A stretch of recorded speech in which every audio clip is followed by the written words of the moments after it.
as we enter the semi-finals of Olimoleague number 163. Both our semi-finals are set, with Solar making the comeback happen against Gumiho. He plays against Kua. That will be coming up after this semi-final number 1, which is the pink Protoss in the bottom left-hand side, Zest, taking on the red Zerg in the top right-hand side, Rogue. Nice to be here, filling in for the Olimoleague today. Obviously, usually catch this over on Maynard's channel. I do have to mention, of course, the Olimoleague Patreon, !Olimoleague in the chat. We'll give you a link to the Olimoleague Patreon, where you can support, get replay packs, and keep this tournament on its feet. Also want to say a special thank you as well on my own Patreon page. I think that's the beautiful Kybrit, who has just joined in as a $100 patron, which is actually just a bit bonkers. So thank you so much for that. If you guys do want to support on Patreon, we do replay packs there if you don't want to sub on Twitch. And a couple of other bits and pieces, so do check that out. There's !Patreon in the chat. We'll give you the link to my Patreon. For the Olimoleague Patreon, !Olimoleague. So do check those out.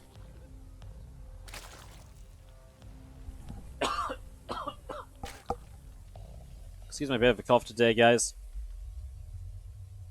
We had a lot of subs to shout out yesterday, and I think it's killed my throat a little bit. Do apologize. Alrighty, so we're setting up into Rogue and Zest here. This is our next map at the moment. See what's going to be happening. As we have Lingspeed on the way up, Stargate starting as well. So a little bit of build up here in the next few moments.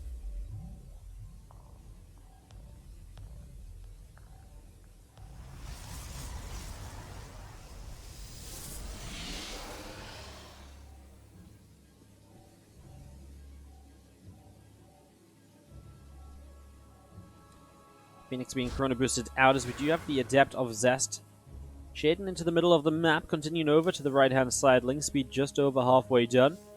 A few Zerglings on the way up, a couple of Queens on the way up, a couple of drones. Early game here looks like Zest obviously just looking towards the Oracles, and a couple of Adepts already shading backwards, not really looking to commit, and they're just looking for some kills. And Lings will come forward and be like, yeah, get out of here. Loses one Ling, and Zest pulls them back. I mean, it's really been seen keeping these Adepts alive. They find so much value later in the game nowadays when they kind of combo up with an Archon drop. If they go one way while the Oracles go the other, there's so many ways to use those Adepts effectively, and even just having a way to be able to defend the third base a little bit more can go a huge way to helping as well. So keeping the Adepts alive early, especially nowadays, the Zergs are so good and so well prepared against 2 Adepts.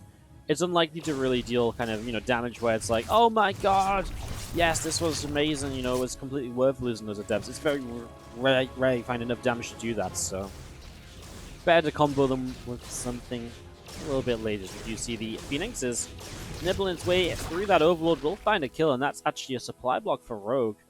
That does hurt a little bit. Zest not wasting any time for that Twilight Council in the Robo facility. There should be a Templar Archives, and we should just be setting up into a pretty quick Archon drop then. After 1 Phoenix and 1 Oracle, so it really is just Phoenix Oracle into a very fast Archon drop beyond that point. Not messing around with triple Oracle. We've seen a lot of players playing with that lately since Stats really showed us the power of it at Ace's Rogue. So yeah, that's pretty cool as we see the lair on the way up in the main base. Third Nexus dropping down on the bottom side. So again, that third Nexus up and ready to roll. We see the Phoenix is going to go full on the Warp Prism.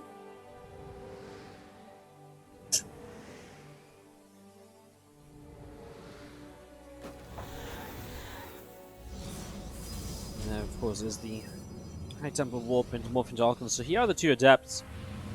See where they shade to as they kind of just protect the Archons here initially. They're absolutely looking like Archons in the main, Adept shading into the natural. Yeah, you just kind of split up where these units go at the moment. The Archons in the main. 3 Queens here though, so Zest has to turn away pretty quickly. The Adepts are actually not going to do anything over there. As you see, just a single Zergling hitting the third base as well. Nothing too concerning. The Oracle will actually just pop its energy to be able to deal with that. And again, Phoenix in the Warp Prism hanging around up on the top as we see a single Zergling of Rogue coming to the center. Hydro Sten on its way on the natural expansion here, and the Archon's dropping off as Observer will come forwards. A bunch of these creep tumors going to start going down. Observer, where'd you go? Okay, Observer just turned back around. Just wondering where the Observer went. It was off and away into the main. Obviously, it's not necessarily a bad thing, seeing what's going on, etc. But he was just in the main base, and there's not too much to see at the moment. Right now, cleaning up a lot of this creep takes away a lot of the map control of Rogue. Takes away a lot of the Queen energy as they replace these creep tumors in the center. And the Archon's just picking up damage here, damage there. Zest with a good job of this so far.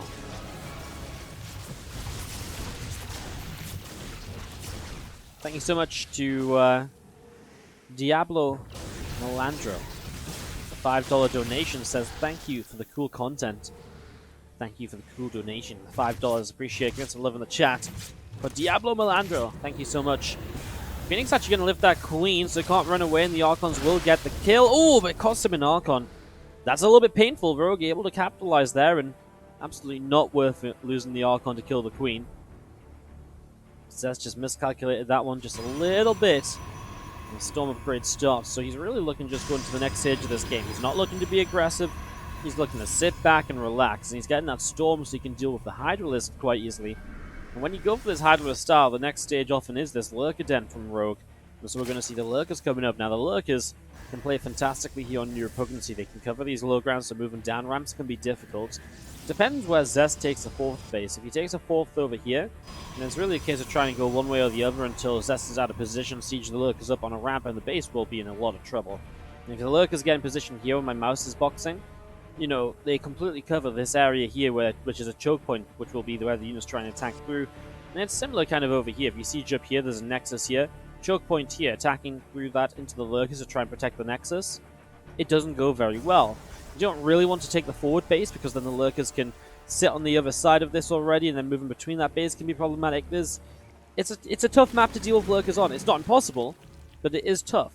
And we do see the 5 Dropper Lords loading up some units and taking them across into the main base.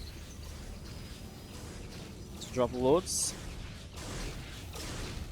She's going to turn back around as the Phoenix dealing quite a lot of damage, and already preparation of Zealots warped in over there. We'll get rid of that Phoenix as the units, Roaches and Hydras, all unload.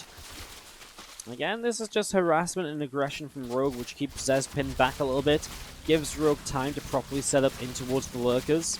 He even starts up a Hive Rogue, so again, it's all about teching up at the moment. He is maxed out, so he may as well spend the rest of that money elsewhere. And it's very hard to justify dropping into 7 Zealots or 8 Zealots, especially when there's a Warp Prism with a couple of units inside as well. There is just no way you get enough units out and you're able to do enough with that, I don't think. Things and Hydra's going to get a... Was that a kill? It was a kill. Kills off the Nexus. Able to pick that up. A Stasis Ward here has actually caught a few units. So the Storms actually were not that great. I mean, they really just scathed the edge of the group of units, and not really anything even killed off from all of that. Still have those Dropper Lords just waiting on the bottom, waiting for Zest to perhaps position elsewhere. Just checks those Zealots are still around as well. I mean, if those Zealots stay there, at some point it's just worth dropping elsewhere, and he will start to drop into the 3rd base. Now, Hydra's unloaded. I'm surprised he isn't targeting down the Warp Prism. I was right on top of him. There's obviously definitely value in that. He might just assume it's an empty Warp Prism with how long it's been committed to just following Dropper Lords without actually doing anything. Zest is defending well, and as Zest defends well, he will continue to head towards maxing out here. And he has already taken steps into the next stage of the game to deal with the Lurkers. And that's going to be the extra Stargates and the Fleet Beacon. A Oracle being added on as well to make sure he has enough Revelations to hit those Lurkers. And then he's going to be able to go into the... in towards the Tempest to help push those Lurkers back as well. Tempest, which will build faster, or Carriers, which build slow, but which could be a better army composition overall if you can get up to a good amount of them without going down. It's kind of a bit of a risk to build Carriers, but it can work out. I mean, they're absolutely great to have, but again, it just means you've got to survive that a little bit longer, and that's probably why we see the Tempest as the initial choice here from Zest. 3 of them being chrono boosted out, as we still have this Dropper Lord army trying to come in. We're just going to see right now why these Zealots were here, and why they've just been waiting. There's absolutely no way that there was any reason to kind of commit to this drop. Archon and Immortal gets lifted up, obviously another wave of Zealots, and boom, it gets cleaned up very easily. Zest was just waiting for that to happen. And in the end, Rogue actually just builds 70 more Hydras off the back of it. I mean, Rogue's pretty rich right now. All he's really missing out on is a bit of a better gas pack. Like a siege on the high ground. So he's not quite able to get down here. Too many cannons, couple of units. He's going to lose a lot while trying to siege up, so doesn't deem it worthwhile to get into them very strong positions we talked about before. That's also just because Zest is realizing how strong those positions are and obviously wants to contest that. It seems as though Rogue's just going to go for it anyway, so now he does move down in this low ground. The High Templars drop a lot of storms, and honestly the Lurkers take a lot of damage right away. With the Immortals coming in, honestly there's not that many Lurkers left, and you do see the Lurkers trying to back away from this. Zest, good shutdown, good defense. I mean, the Storm's absolutely critical to bringing a lot of those Lurkers low very quickly. Yeah, very well done by Zest, and absolutely was a position that Rogue wanted to take, and absolutely was a position Zest couldn't allow Rogue to take easily. And Zest gets a good trade from that. Remember, Rogue is just maxed out and has a big bank, and so that's why, you know, it looks good for Rogue. It's like, oh, he's maxed out again. But honestly, Zest is on his way towards maxing out as well. And that becomes very dangerous because obviously Zest's army composition improves and improves and improves here. Rogue is just going for more of the same, right? It's more Hydras, it's a few more Lurkers added back in. His army comp doesn't get any better. Zest absolutely does. And these Storms right now are showing us just how powerful the splash damage of the Protoss is. And the Tempest as well, just picking away at Hydralisks from a distance. Probably prioritize the Lurkers on the top side, right? I mean, no reason to let those get away alive when they are such easy pickings. Have to get careful with the Tempest here as the Hydras go and give chase. One last Lurker on the top side is finally going to go down. Again, good cleanup here from Zest at the moment. Resources loss is hugely favorable to Zest, 6,800 to 13,500. And again, as Lingers try and run in, there's just no way the Lingers are going to run in with any form of true success here. Again, those Tempests start targeting down the Lurkers.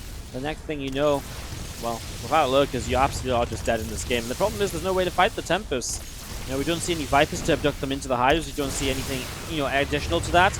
Zest now in some trouble. Will lose a couple of High Templar there before he was able to get all of the Storms off. So Zest needs to be a little bit cautious, but he has the Immortals still, and pressing forward with those Immortals, he will pick off a few more Lurkers before deciding to back away without enough to buffer. Immortal barriers down, shields are gone. Doesn't want to be losing those if he doesn't have to be. And look at Rogue's bank. No longer existent. 0-0. Nothing at all. So Rogue has spent a huge portion of his bank rebuilding and recovering here. And now Zest is the one who has still got a bit of money that he needs to spend to max out with. But obviously he's just been improving his position in this game as he looks toward a 5th base now as well. Zest playing a beautiful game of PvZ here, honestly. Playing this really well at the moment.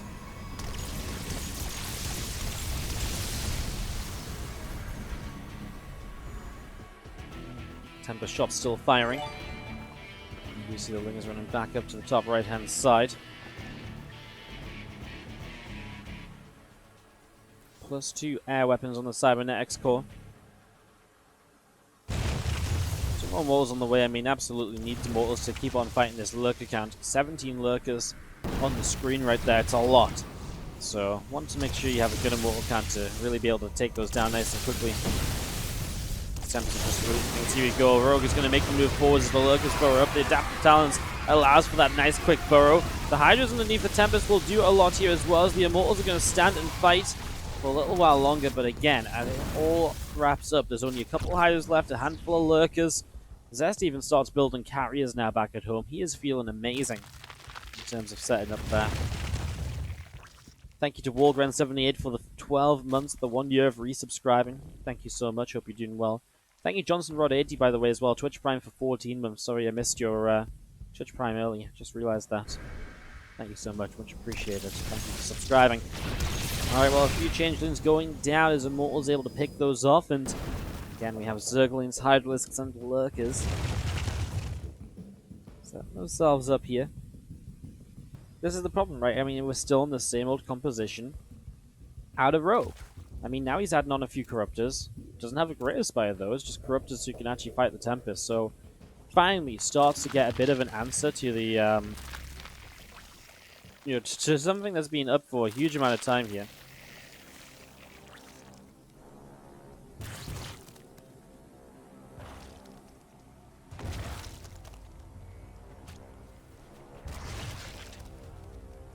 Army going down the bottom right.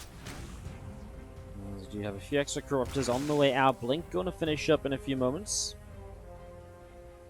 Still got this army of Rogue out in the center. We have got Zest moving around over on the left.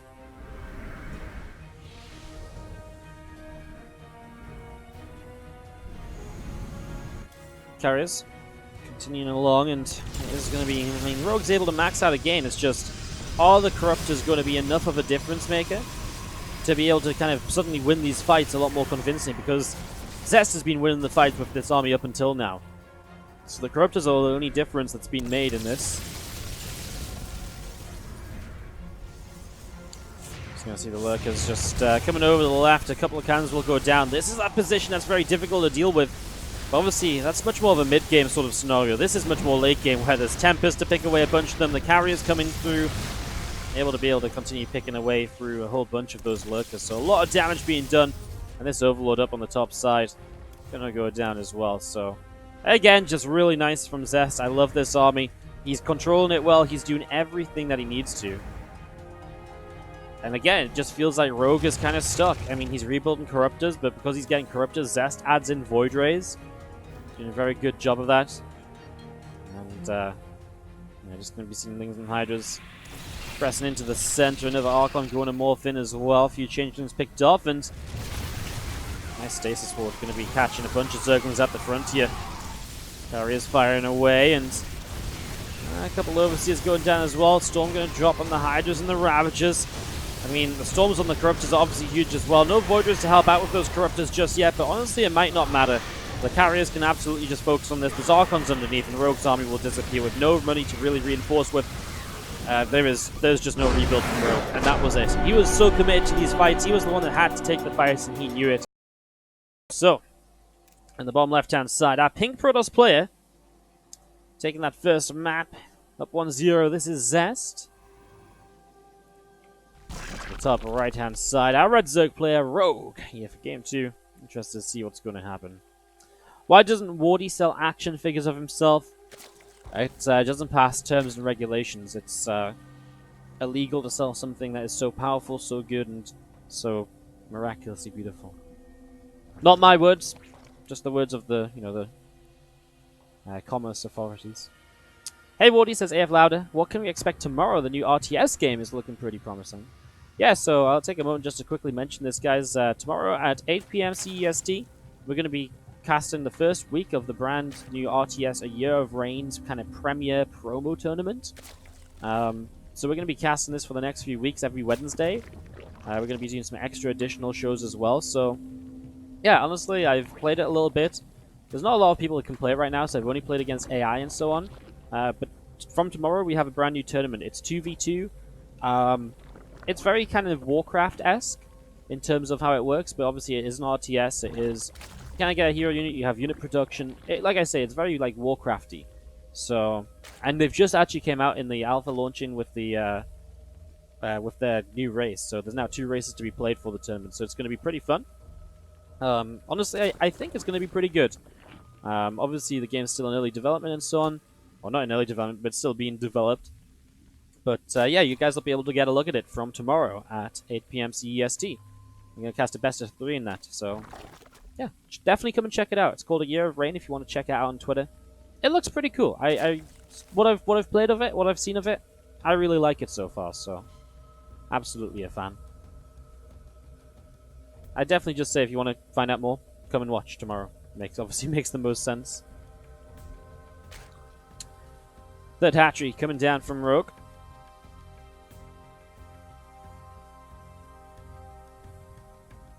With a couple of queens on the way up.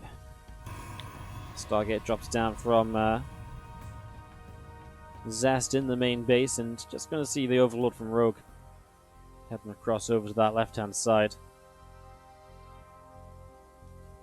The extra Zerglings on the way up, Ling speed starting in the main, and the Stalker on the way out from the gateway. So a lot of setup here at the moment.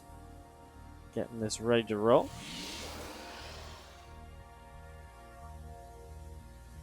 Aviv Shaviv says, Wardy, are there any new rising stars in SC2 from Korea? Because it seems like only foreigners have newcomers.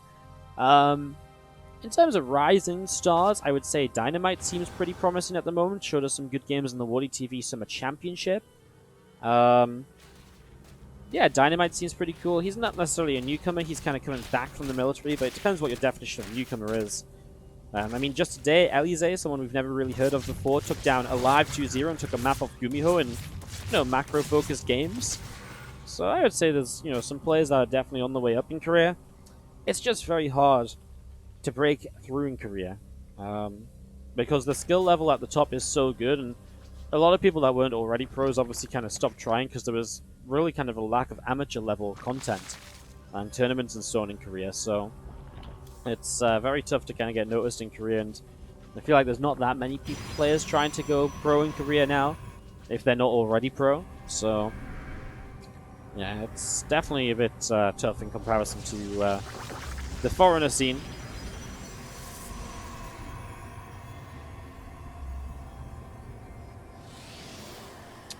Twilight Cancel, Robo Facility starting up from Zest here in the natural.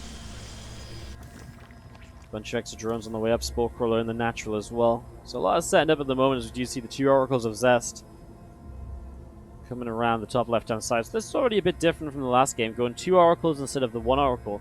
But he's bypassed the Phoenix, so in a way it's still just 2 Stargate units into an Archon drop. So the timings are actually kind of similar overall. But it's obviously with an extra Oracle and just no Phoenix usage. The Phoenix means that there's less ability to kind of deny these overlords as quickly and so on. You kind of have to wait for them to fly into the main base, then the Stalker can come and chase it down, which does mean the Overlord will be able to get a scout here on the extra couple of gateways. The other tech structures are in the natural though, so actually this Overlord might not be able to see any of that. Will be killed off before then.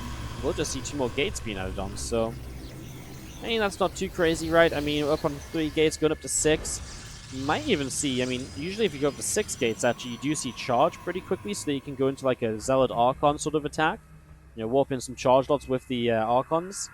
That'd be very weird to warp in Zealots with the Archons if they don't have charge, because they're just not that effective, so going to be a fast storm from Zest. Okay, so maybe this is just a bit different to what we were expecting altogether. Maybe like a storm drop setup in towards, third Nexus, get a bunch of units up, and then go from there. As we get this rolling.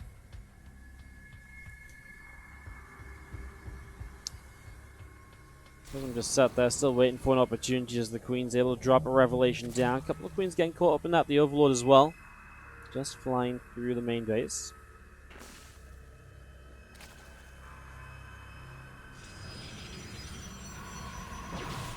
Second poking at the front, the Stalker and the Immortal are going to be able to pick that off as well, so they'll do a pretty decent job. Revelation drops down the Lings and the Roaches. Just keeping track of the army of Rogue. Remember Zest here, 1-0 up, wins this. He goes to the Grand Finals of today's Olimoleague. Olimoleagues, by the way, at the moment have a crazy weekly prize pool. $250 every week.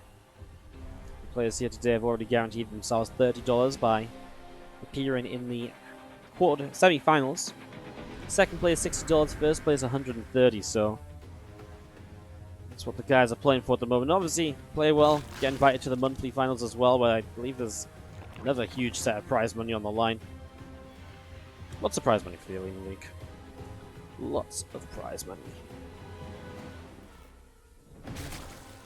Well, thanks to you guys. Again, !Olimoleague in the chat will give you the Patreon page you need to check out if you want to support, get replays, and more. So do go and check that out as we see a few Swarm hosts on the way up here from Rogue. So a few Swarm hosts on the way in, +1 missiles coming up on that Evolution Chamber as well. Nice network just ticking past that halfway point as also. Lings, Roaches, Ravages up to the top. Dropping a couple of storms. Zest went into that Temple Archives in the storm pretty quickly, right? So never really Archon drop, just went in towards the storms. It kind of has just left Rogue to kind of take over the map a little bit, though. The Archons in the last game were picking off creep spread. They were shutting down the map presence of Rogue. The High Templars with a storm drop don't do that. They just don't, right? You can't just go storming around creep tumors. So it does feel like Rogue's got pretty good control of the map here, and as he goes into these swarm hosts, Nidus are going to start popping, and this is where Zest is going to be the one who's going to be running around like a bit of a headless chicken, trying to find himself, you know, the correct sort of ways to deal with this. I mean, right now already Locusts are dropping down on top of this army. A couple of storms from Zest to try and weaken up those Locusts as he deals with it. Bunch of Swarm Hosts on this side as well. In fact, the Swarm Hosts come back out over in the center of the map, so it's nice to have these Niduses set up, because now you can just obviously go straight over there. Kind of surprised these Locusts kind of pop right now. I mean, there's what, just a very small handful of Locusts. They will not really do much in comparison to, say, if they just waited for the cooldown so they all went together. Power in numbers, you know. If it was like a few Locusts here and then maybe he had, you know, the chance to throw a few into the main base at a different time, and there's nothing in the main, I get it, but when you're talking about a, you know, when you're talking about a Nidus network that's, you know, trying to attack into the army, I don't feel like it makes sense to really drop the Locust like we just did. Nice Warpism Micro will save some of these units though, so the Locusts aren't doing much other than expending a couple of storms of energy here and there.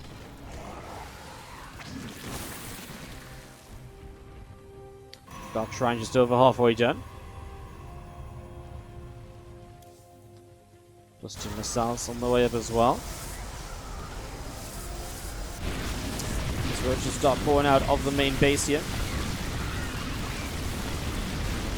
Just coming into play.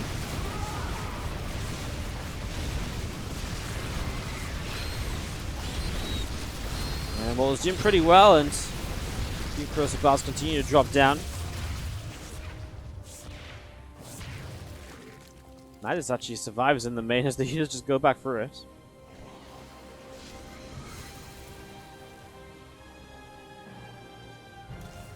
Spire drops down from Rogue in the main base. On the left side, this Nidus going to be under attack. Could probably protect if he just pops a few Roaches out of there. Starts another Nidus in the main.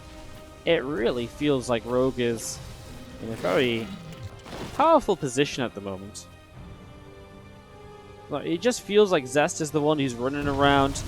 But Zest has also been defending well. I feel like Zest's issue is the fact that he actually just has so much money that's not currently spent. Another Nidus into the background here. It's a lot of Roaches, but the DTs are going to be the response, and there's no Overseer, so the DTs actually show up and do pretty well defending there. Beautiful. One way to do it is this Nidus also going to get shut down. Okay. Zest going to come back over with the Oracles, activates Pulsar Beam again, another Nidus that will just die. At what point do you just get pissed off and make the Phoenix to shut down this Overseer? I guess if you shut down one Overseer, another one shows up anyways. This Overseer in the back is just sat there, just popping Nidus after Nidus. The Oracles are like, really? This way, that way, this way, that way. So it's already in position here though as well, so that's really getting this under control. There has been more Locusts kind of flying forwards, but not too much done to the army of Zest in the meanwhile. These burrowed Roaches have some decent potential. Nice Storm on the right side is going to stop Rogue pressing in right away. These Roaches kind of feel like these Immortals are just waiting for these Immortals to leave. You're going to see the Archons trying to deal with a bunch of the Locusts here. Shield batteries helping to keep units alive. Again, the Locusts don't really kill much on their own. Another Nidus in the main, a few units popping out. Zealots will warp in. Still these burrowed Roaches, I truly believe they're just waiting for these Immortals to move out of the way so they can just pop up and deal some damage. Oh, it's DTs again coming in, but there's actually an Overseer in the back here though, so DTs will not be the... Oh, okay. Maybe they will be the answer, never mind. DT damage pretty good. Oh, and some detection there for a moment or two as these Roaches go past the cannon. So they will be in the main base and going after some more pylons. Zest adding on a bunch of gates. Now the biggest issue for Zest, fourth base is not up yet, and without a fourth base, that's a bit tough for him. He's trading well, but obviously if you're trading well while down 2 bases, eventually you just can't keep trading well enough. There's going to be another Nidus in the main base tonight. Zest has evened up supplies while Rogue has money that... I guess Zest too, both of them have money that they could spend. There are a few Locusts starting here. Again, with the 6 extra gates, is there some sort of aggression plan from Zest? Because if he feels like he cleans this up for long enough and just goes across the map, can he just wipe Rogue out?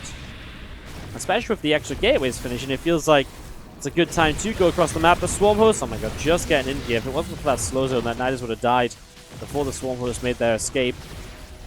Okay, well, Zest is just going across the map. He has the Prism. Again, a ton of extra gateways, so he has a lot of warping potential as he maxes out here. But the Broodlords are about to finish up from Rogue. He's got a Spine Crawler wall as well. There is absolutely no way Zest is going to be able to break through this now. Locust dropping down to the bottom side, and Archon already dropping. Surely there is no way unless these Archons can perform a miracle, because those Broodlords are going to be extremely, extremely powerful. Zest sees it, sees what he has to deal with, drops the first couple of Storms. Morphs in another Archon as well. There's so many Archons in the back that can't do much. He's warping in Stalkers, but he doesn't have Blink for a little while. Zest's army just gets mauled in this slow zone. Broodlords will push that away with relative ease, all said and done. Well, Zest will change direction, could absolutely go top left and deny this base before the Broodlords can catch up, and well, for the moment he might just try and hit this base. Nidus across the map, well, it's a couple of DTs that will just get rid of those roaches. That will be dealt with here. Again, he's trying to escape away from the Broodlord fire. And Zest will go again via the top left. Again, I love the top left-hand side. I think that is the base he should definitely go for, because that is absolutely a killable base, and there's no way the Broodlords are, they're not even committing that far over. Meanwhile, Zealots will hit the right-hand side, so looking to get rid of the hatchery here as well. That would reset Rogue down to 3 bases alone, and that's not a lot of bases to work with. Half-health hatchery still going down. Spine Crawlers on furrowed. That's Rogue. Set back to 3 bases. Zest does have this bottom side 4th base. As weird of a location that might be. These Locusts killing off a lot of the production in the main. Zest having to deal with that at the same time, taking this opportunity to clean up a lot of that creep spread that was just all over the map. So Rogue losing a lot of the control he once had. And Zest is probably just looking to try and win this with the Blink Stalkers, Try and, fight those Broodlords by just massing the Blink Stalkers. Blink is not done yet, and that's a nice Archon catch from the Broodlings. Small hosts are looking for the fight on the army at the same time. Popping out of that Nidus network. Gonna go back in. They've got a Nidus elsewhere to maybe jump out on. There's one on this right-hand side, which is going to allow him to come in and deny the 4th base of Zest. There he goes. Zest blinks in. 1 Broodlord goes down instantly. Make that 2 and 3. We'll get to 4. Oh, no, just doesn't have the damage for the 4th. And that's where Zest falls short. Just doesn't really have the Stalker count to do what he wants to do here. And now, obviously, the Broodlings are just going to overwhelm this army, and Zest can't kill them fast enough. Rogue morphing in even more Broodlords. He knows there's no true anti-S. He doesn't even need the Corruptors. The more Broodlords he has, the better. Here comes another wave of Stalkers. The Broodlords trying to use this little bit of a dead air zone or dead area to make sure he can kind of keep the Broods as safe as possible. Looks like the Stalkers will blink in again and just go for whatever possible. But Queens are coming in with transfusions, and Rogue just has too much in the sky. Series.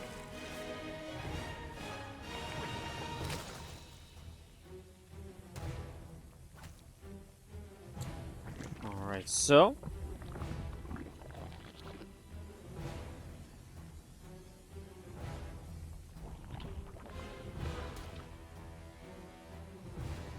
as we get into this, we have on the top left-hand side, tied up 1-1, blue Zerg player Rogue.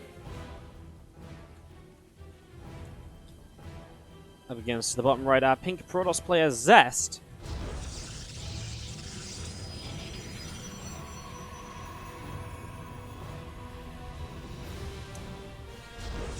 Get this set up and ready to roll. Pylon dropping down as we get this started.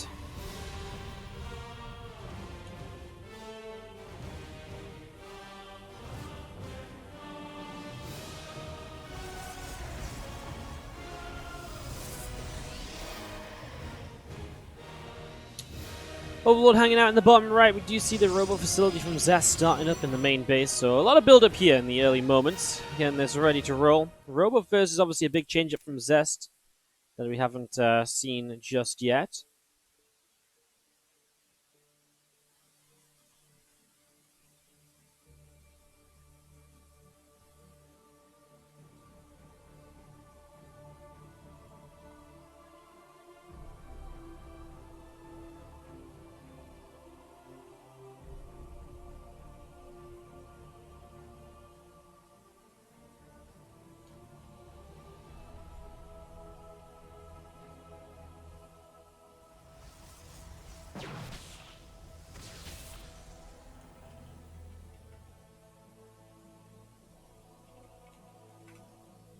Link speed about halfway done at the moment. Couple queens on the way out. War Prism building on the robo facility.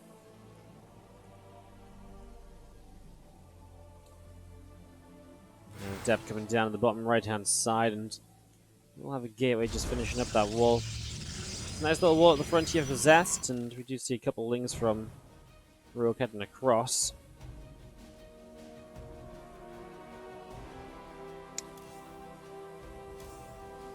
That's just instantly corners this Immortal after the Prism, so really feels very aggressive from Zest. Definitely looking to apply at least a bit of pressure here. And you do see the Overlord being pushed away over to this side. The Stalker continuing to chip its way through this Overlord, so Overlord will fall. 2 Stargates on the way up in the main. So here they go, 2 Stargates coming in, double Stargate Phoenix to follow up. That's kind of funky, especially after you go into like this faster Immortal and apply some pressure across the map. It's a bit of a different follow-up. Very interested to see what Zest can do with this. Obviously really looking to catch Rogue a bit off guard. Those Phoenix will hide themselves for a little while at first as well. Just make it difficult for Rogue to figure out what the follow-up actually is here. It's actually kind of a smart game in a way, because what Zest is going to do is going to force Rogue into a lot of units by making this look like a robo-based attack. And of course, when it's not a robo-based attack, it's going to turn into a, you know, when we're not talking about this being robo facility based and so on, you know, then Rogue is in a bit of a weird spot. Oh, Rogue starts to drop a lot, so he's going to try and drop some lings into the main. He is going to be able to scout the Phoenix a lot faster than usual. That's kind of going to take away some of Zest's pressure then, because now, you know, Rogue knows to respond to those Phoenix, and Zest's little bit of a fake out won't catch him as off guard. Also might be able to get some good damage done, because all the units from Zest are across the map, and Phoenix aren't exactly great at shutting down Zerglings. 2 more Phoenix in production, more Overlords on the way out as we see the Zerglings running forwards. Adept's going to be able to turn those Zerglings around.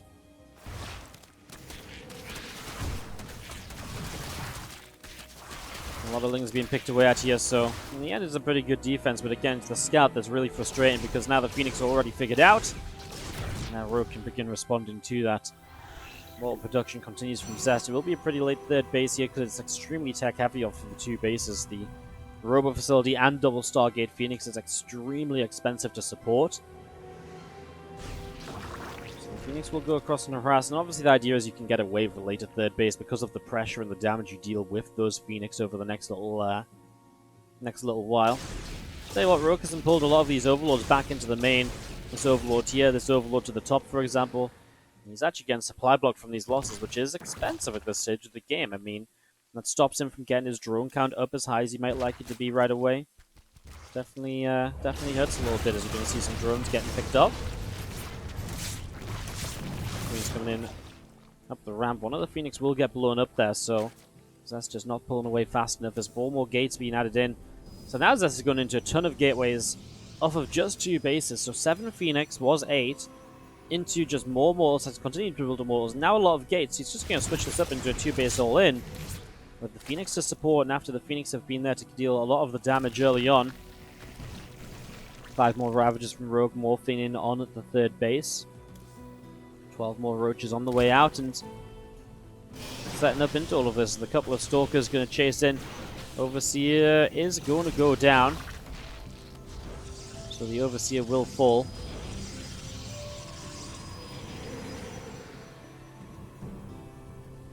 Phoenix pressing out across the map. Zest going to be able to pick up a Zergling in the center.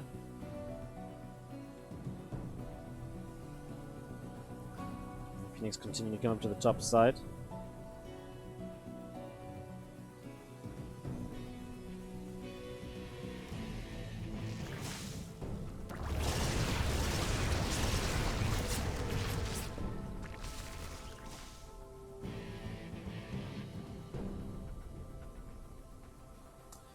A few more drones dropping down. Zest has just moved into the 3rd base, so with the Forge, the Try is actually just going to go +1 charge. Wow. I was so convinced Zest was going to attack him. He's on 6 gates. I thought he was on 8 gateways. I guess I've miscounted the gateways here because I was expecting there to be more from earlier. I don't know. I still just kind of feel like there was definitely some aggressive possibility, but, well, picks up the Changeling. Zest isn't even picking up Zerglings. That's a very inefficient use of Phoenix energy. I guess he's not spending all the Phoenix energy just yet anyways, but, you know, more often than not, I'd say eventually the Phoenix do end up on no energy, so picking up a few lings. You know, it makes sense with a couple of higher energy Phoenix that might max out. The others, I'm not quite convinced, but again, I guess he isn't actually using all the energy anyways, so a few kills are a few kills, if nothing else. Yeah, that's 2 more gates, but with Storm on the way, he's absolutely just looking to sit back and to play into the longer game, right? So he's kind of going to let Rogue have the map, not really have the map again. The Phoenix are looking to kind of control that a bit. The Rogue will be the player who will be allowed to be the aggressor. Nidus Network, Infestation Bit, we've seen this one before, Swarm Host Nidus.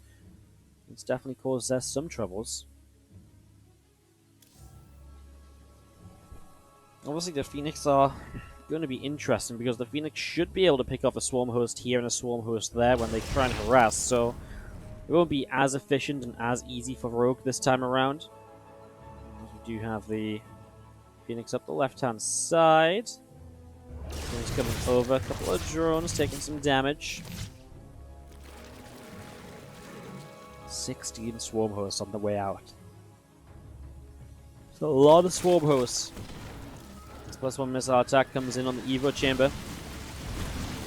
Phoenix flying back down to the bottom. We will see this set of rocks taken down here, and units popping out of the Nidus. A lot of the Swarm Hosts popping out over here. There's a couple of spores dropping down as well. Locusts are going to jump up and, well, a couple of storms dropping down all over the place. Locusts are taking a lot of damage here at the moment. Units to continue to press in, the Immortals pressing forwards. Going to be able to take down a whole bunch of these roaches so far. Again, the Phoenix picking away at the Ravagers and just going to continue through this. This is going to be a really huge pick-off from Zest. I mean, he's going to kill a lot of units, right? He's still got Zealots underneath. He could have gotten to this Nidus. It would have been nice to shut down the Swarm Host from getting away, but I like it from Zest. He cleans up a lot. Resources loss is hugely in his favor. He only really loses, Zealots and a couple of Phoenix, a couple of Immortals. But for how much he picked off, absolutely worthwhile. And it feels like we're on the route to kind of just a repeat of that game number 1 almost in a way, where Zest is the defender, but he defends very well consistently. I mean, now Rogue's on his way in towards a Hydralisk den, so he is going to look to get beyond the kind of the Roaches and Swarm Hosts. Army going up the left-hand side. Another Nidus from Rogue on the bottom left. +2 missile attack on the Evo chamber. And Roaches running up this left-hand side. Couple of force fields. One of them on the top, trying to block those Roaches off a little. Phoenix over here. Do you lift up one of the Swarm Hosts, and they will go for some of the Locust kills as well before they arrive.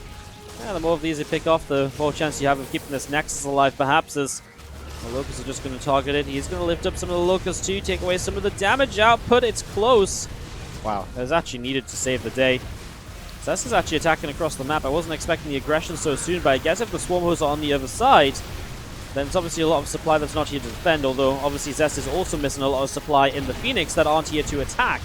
Well, Prism nearly goes down. The Spore Crawl that relocated, getting a lot done. Zealots are now reinforcing this, and Rogue will type GG, as Zest's counterattack is good. And Zest will go to the ground.